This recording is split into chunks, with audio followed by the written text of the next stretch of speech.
wala pang pagsubok na dumating sa inyo na hindi nararanasan ng ibang tao. Tapat ang Diyos at hindi niya ipahihintulot na kayo'y subukin ng higit sa inyong makakaya. Yan. So, ang maibibigay ko po na pamagat ay, bakit hinahayaan ni Lord na makadanas tayo ng problema? Yan. So, hinahayaan ni Lord na makadanas tayo ng problema dahil siya ay may mga layunin. Yan. So, ano ba yung mga layunin ni Lord? Bakit binibigyan niya tayo o makakadanas tayo ng problema? So, una po, ayan, isa po sa unang layunin niya ay para mapalago ang ating pananampalataya. Yan. So, ito po ay matatagpuan sa unang Pedro 1 verse 6 to 7. Ayan, sabi po niya dito, kaya't kayo'y nagagalak, bagamat sa sandaling panahon ay gumaranas kayo ng iba't ibang pagsubok, upang ang pagsubok sa inyong pananampalataya ay higit na mahalaga kaysa sa ginto. Ang ginto, bagamat nasisira, ay pinapadaan sa apoy upang malaman kung talagang dalisay. Yan. Gayon din naman ang ating pananampalataya na higit na mahalaga kaysa sa ginto ay sinusubok upang malaman kung ito'y talagang tapat. Ayan. Sa gayon, kayo'y papupurihan, dadakilain at pararangalan sa araw na mahayag si Kristo. So, ibig sabihin nito mga kapatid, hinahayaan pala ni Lord na makadanas tayo ng problema para maging matibay at matatag ang ating pananampalataya sa Kanya. So, ginagamit niya ang mga problemang ito upang patibayin ang ating mga karakter. Hindi lumalakas ang pananampalataya sa comfort lang. Totoo naman, di ba mga kapatid? Hindi lumalalim ang pagtitiwala kapag walang mga trials. Hindi titibay ang puso kung walang hinaharap na laban. Gaya ng muscle, tumitibay kapag may resistensya. Yung buto naman, lumalakas kapag pinoproseso. At gayon din ang ginto. Lumilinaw kapag nasa apoy. So yun po yung unang layunin ni Lord. Yung para mapalago ang ating pananampalataya. So, ito po yung kanyang pangalawang layunin. Pagpapakita ng kanyang kabutihan. So, ito po ay matatagpuan sa Roma 8 verse 28. Sabi po niya dito, gandang verse niya. At nalalaman natin sa lahat ng mga bagay ay gumagawa ang Diyos para sa ikabubuti ng mga umiibig sa Kanya. So, ibig sabihin nito mga kapatid, lahat sa mga masasamang sitwasyon, may plano ang Diyos. So, para sa ating ikabubuti.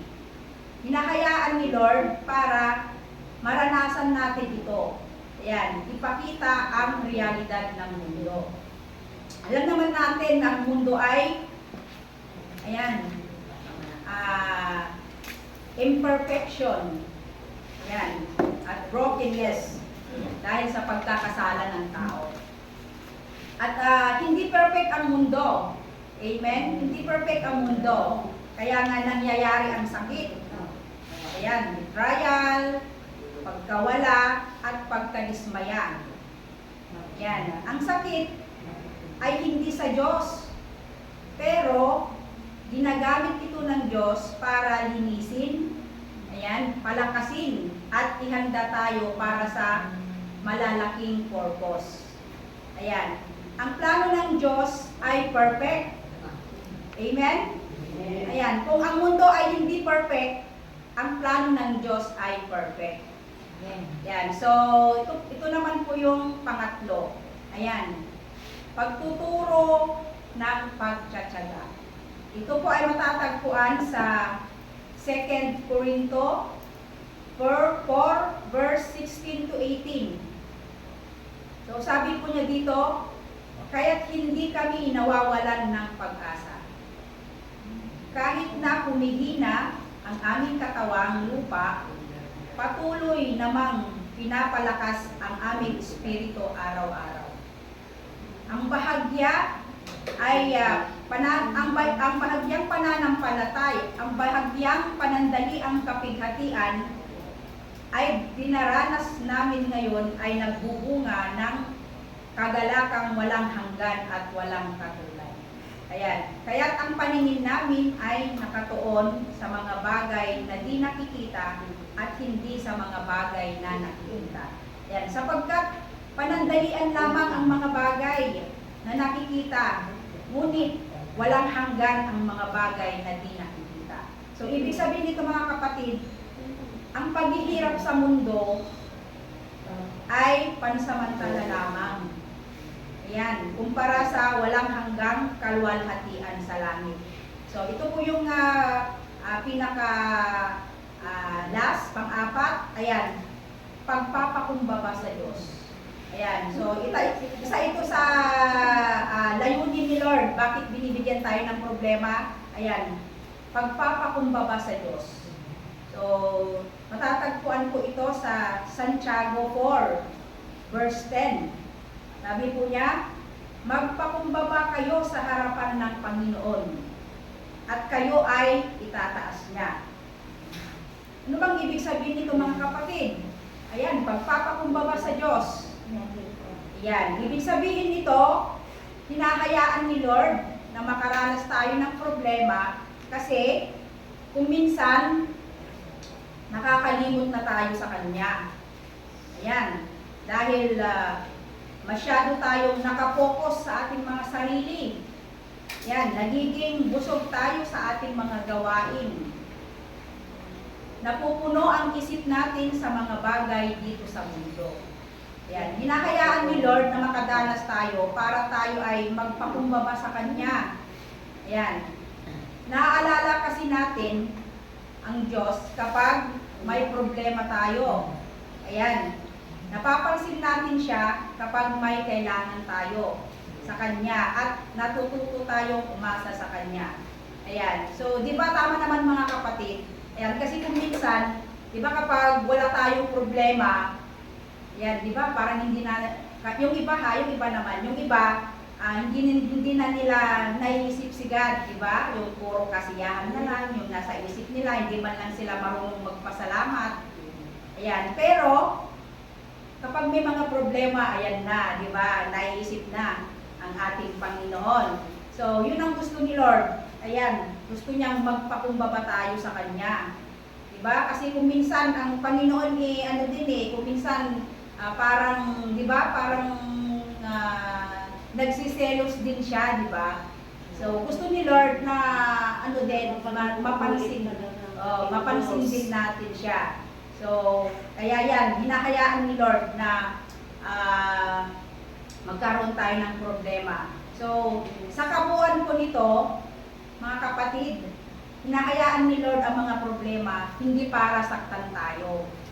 Yan, kundi para hubugin, palalimin ang ating pag-asa at ipakita ang Kanyang kapangyarihan at pagmamahal sa buhay.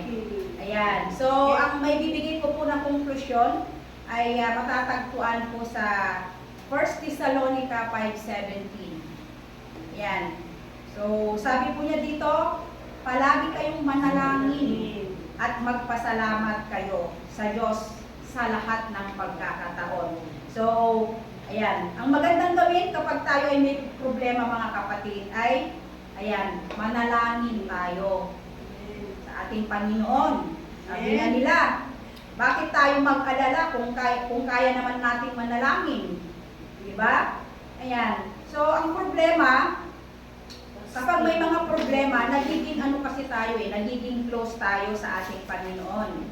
Dahil natututo tayong magtiwala sa Kanya at umasa sa Kanyang tulong. So, nararanasan natin ang Kanyang mga biyaya dahil hindi niya isinasara ang pinto ng mga taong nagsusumamo sa Kanya. So, kaya imbis na mag-worry tayo, anong gagawin natin kapag may problema tayo?